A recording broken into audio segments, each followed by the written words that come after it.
Mirë mbrëma, po bëj një reels për të komunikuar pak me ju për marrëdhënien e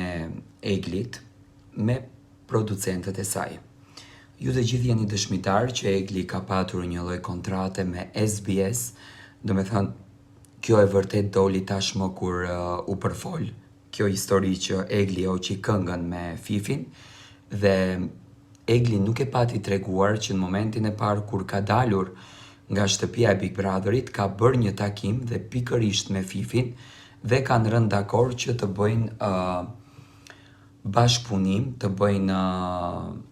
një kontrat pune që më pas Egli të funksiononte me SBS-in. Por, si që duket, sot më është shkatruar komplet kjo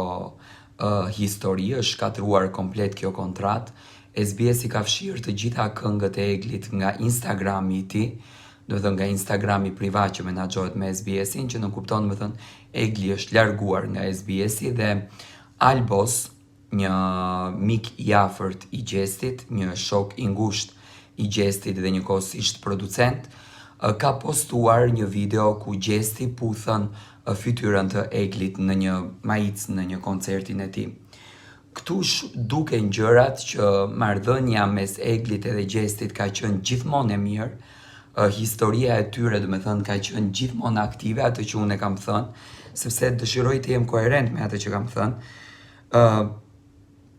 Ndryshe nga gazetarët e tjerë, unë nuk kam thënë asnjëherë që Egli dhe Gjesti janë të ndarë, apo marrëdhënia e tyre është shkatruar, apo nuk e kam thënë këtë gjë. Thjesht kam thënë, do me thënë, që ato të dy e kanë këtë mekanizëm të